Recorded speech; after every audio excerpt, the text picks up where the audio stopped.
Hoje no Cidadania você vai conhecer as regras para o transplante de órgãos e tecidos humanos no Brasil. Como se determinam as prioridades, que partes do corpo humano podem ser transplantadas para salvar vidas e como se tornar um doador ou uma doadora de órgãos. Eu converso agora com a médica Luciana Haddad. Ela é a vice-presidente da Associação Brasileira de Transplante de Órgãos. Doutora Luciana, obrigado pela participação no Cidadania, obrigado pelo seu tempo. Seja bem-vinda à TV Senado.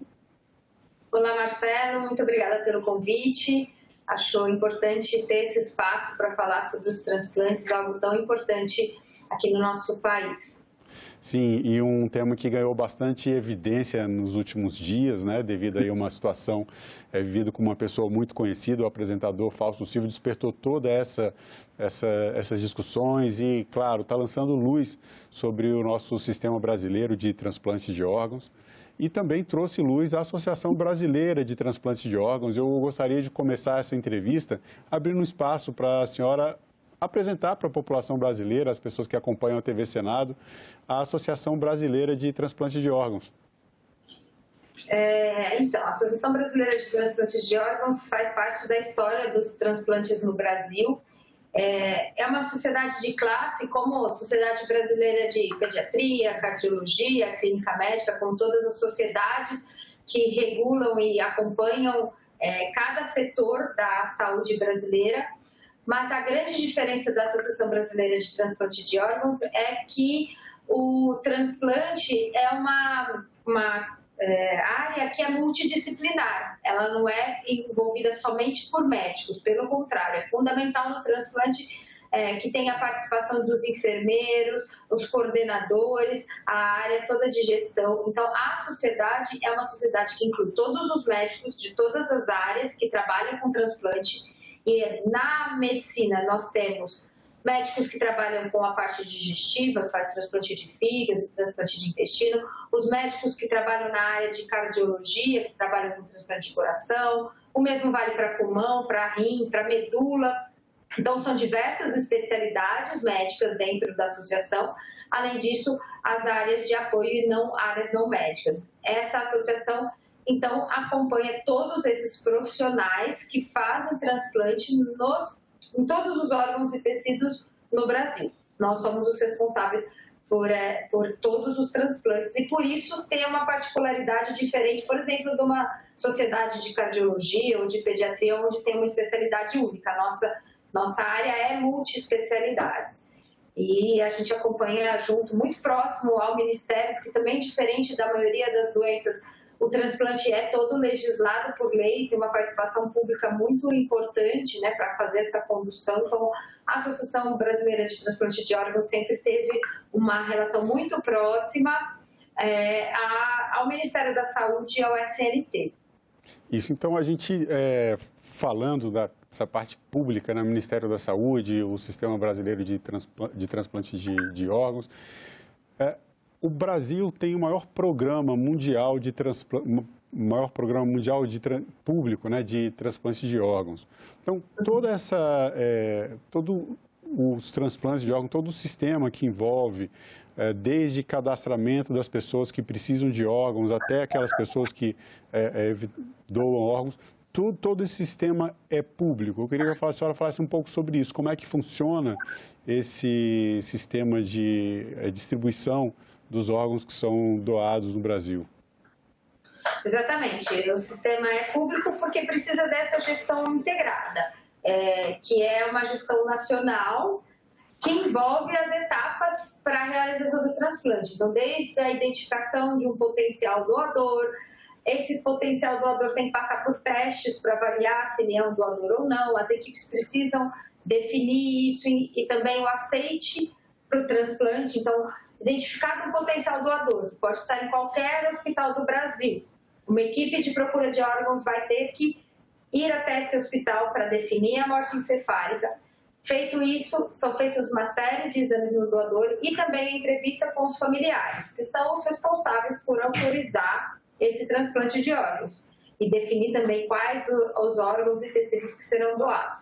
A partir de então, as centrais de transplante vão fazer uma conexão entre esse possível doador e todas as listas de espera. Isso, obviamente, através de sistemas e sistemas integrados entre os diversos estados. Mas, nesse momento, então, as listas avaliam quais são os possíveis receptores. Feito isso, ainda tem que ter a coordenação entre a retirada dos órgãos nesse hospital, onde está o doador, pelas equipes que vão realizar os diversos transplantes, porque a gente sabe que um doador doa vários órgãos, então ele atende a vários receptores de listas diferentes. Então, um rim pode ir para um hospital, outro rim vai para outro, o coração vai para outro, e assim acontece. Então, a logística é muito, muito importante. E para que tudo isso funcione da maneira possível, melhor possível, precisa de uma coordenação. Então, isso tudo é feito por órgão público, que é o Sistema Nacional de Transplantes, que coordena toda essa engrenagem que envolve milhares de pessoas para que isso funcione de maneira perfeita. E, além disso, a gente luta contra o tempo, né? O transplante não pode ser algo que fica para amanhã. Então, é muito rápido. Todo esse processo tem um tempo correndo que tem que ser obedecido para que o órgão não perca a sua qualidade. Então, é uma engrenagem que trabalha o ano inteiro, 24 horas, não tem feriado, não tem sábado e domingo, o transplante acontece em qualquer horário e todo mundo está sempre de prontidão para que as coisas aconteçam de uma forma rápida e com qualidade máxima. E qual é o tempo que um órgão pode, o tempo de demora, né? O tempo que um órgão pode demorar entre um doador ter decretado a sua morte encefálica e esses órgãos chegarem ao receptor em boas condições? Isso é variado, depende do tipo de órgão. Então, para o rim, por exemplo, o tempo de isquemia, a gente chama de tempo de isquemia. O tempo de isquemia é maior para o rim, o coração permite um tempo menor, de poucas horas. O fígado, por exemplo, pode variar entre 6 horas até 14 horas, mas quanto maior o tempo, pior a qualidade. Então, a gente tenta ter um tempo de isquemia menor possível. Alguns órgãos, por exemplo, o coração não tolera 10 horas, ele precisa de menos tempo.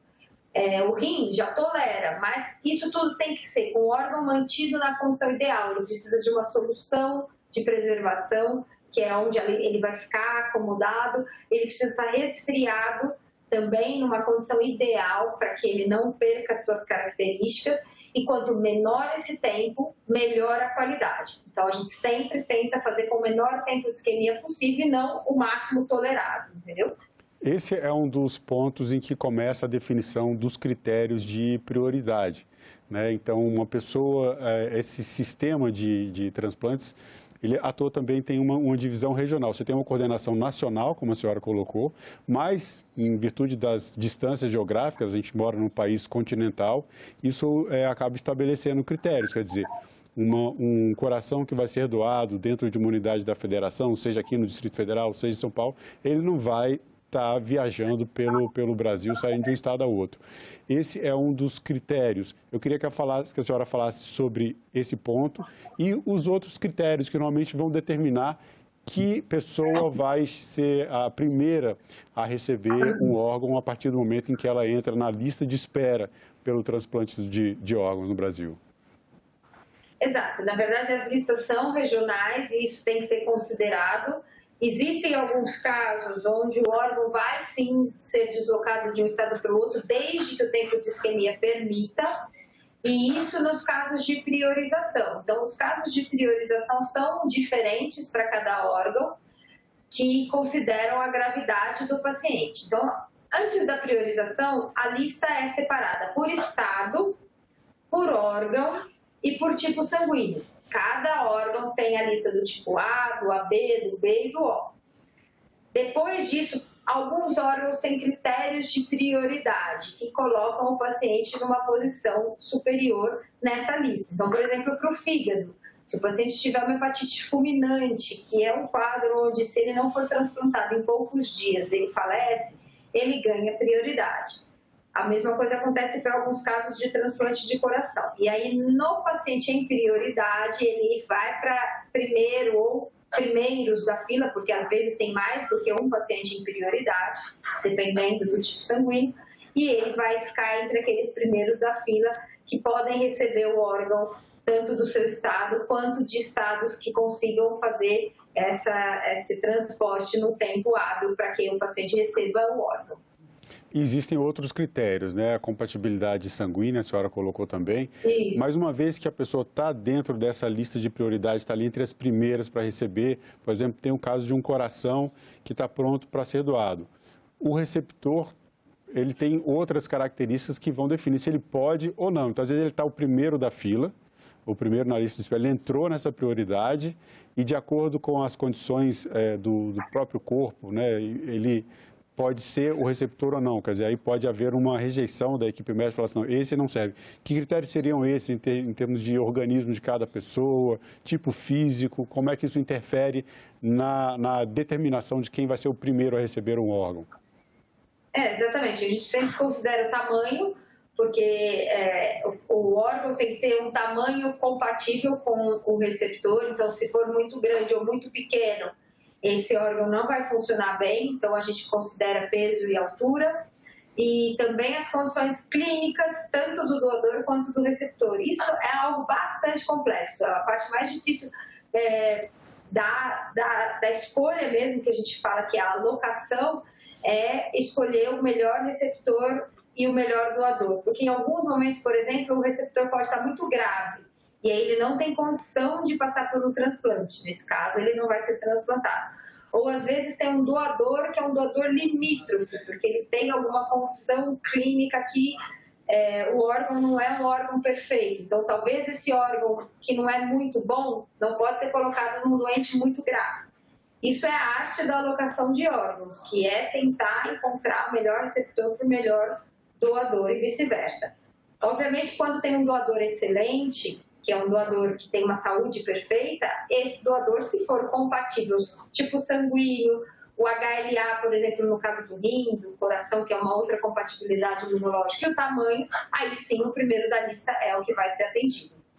E como é feita essa lista, né? A gente já falou um pouco sobre isso, vamos voltar um pouco mais. É uma lista pública, a lista, embora a gente tenha essa distribuição regional, até pela questão do tempo de que cada órgão tem para chegar ao receptor, essa lista ela é nacional, ela é auditável, como é que é trabalhado essa organização? As listas são estaduais, cada lista está na sua central estadual. Mas o Sistema Nacional de Transplante tem um controle de todas as listas e tem essa possibilidade de fazer transferência de órgão nos casos de priorização.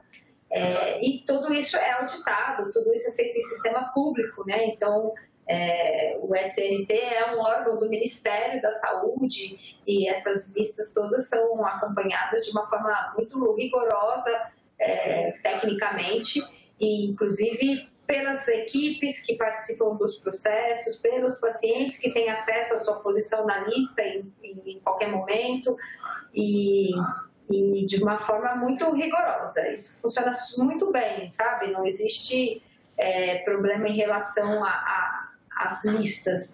E, na verdade, você coloca o paciente, quando ele é incluso na lista do Estado, mas isso automaticamente está conectado no Sistema Nacional. E quem pode ser doador ou doadora de órgãos?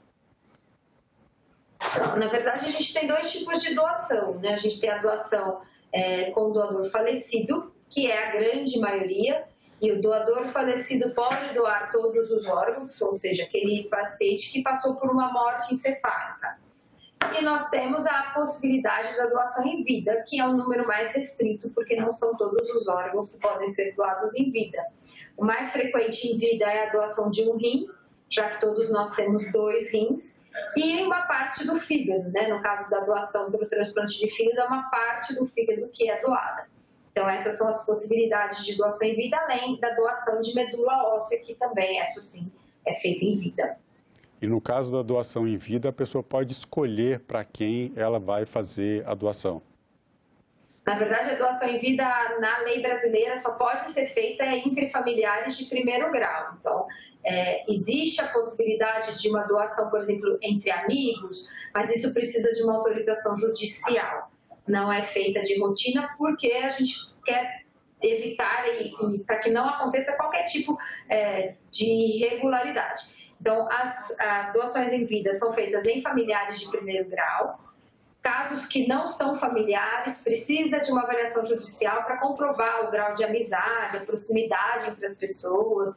E aí, nesse caso, um juiz pode autorizar, por exemplo, que um amigo doe para uma pessoa muito próxima. Mas, caso contrário, são familiares mesmo.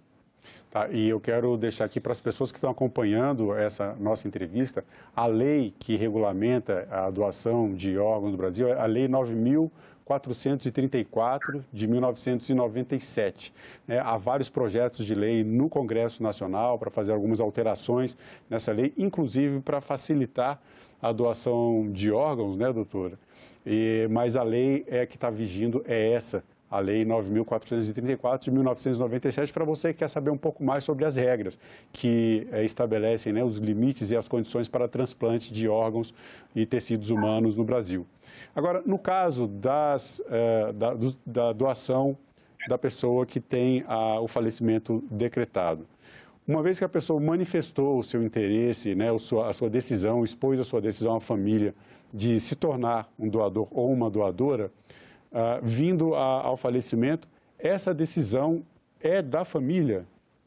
Exatamente. No Brasil, então, a obrigatoriedade existe para que a família autorize o transplante. Então, não existe um transplante sem que a família dê essa autorização após o diagnóstico da morte encefálica.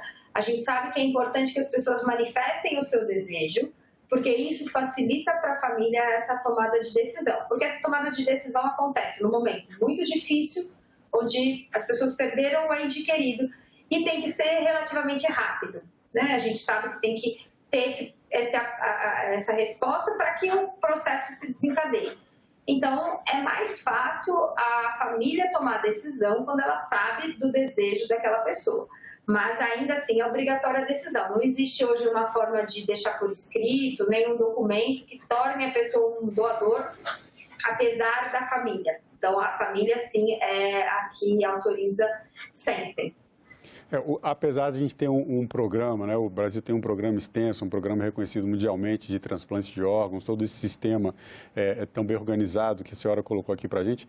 Durante o período da pandemia, também foi afetada essa área da medicina, essa área da nossa saúde, e houve uma redução, né, no número de transplantes de órgãos, houve também uma redução no número de pessoas doadoras. Como é que está essa situação hoje? A senhora vê, né, pela associação, uma melhora, a gente está começando a voltar a níveis pré-pandemia, tanto de doadores, de famílias que aceitam fazer a doação e de transplantes de órgãos também no país? A gente acabou de fazer o levantamento dos dados do primeiro semestre desse ano, eles foram publicados ontem. Então, para quem tiver interesse, no site da BTO, a gente tem todos os dados já de 2023. E o que o ano mostra é que a gente começa agora uma recuperação aos níveis pré-pandemia. Nós tivemos um recorde de potenciais doadores e de doadores, e alguns órgãos também já ultrapassando os valores pré-pandemia. Isso aconteceu, por exemplo, com transplante de fígado e de coração.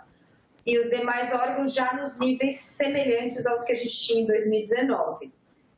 Uma coisa que ainda merece um trabalho é a recusa familiar, que aumentou um pouquinho, aumentou ligeiramente. A gente sempre teve uma recusa próxima a 40%, 42%, 44%, e nesse ano a recusa até junho foi de 49%. Então, a gente teve uma recusa alta, mas o número de doadores teve um aumento tão expressivo que nós conseguimos aumentar o número de transplantes apesar dessa recusa.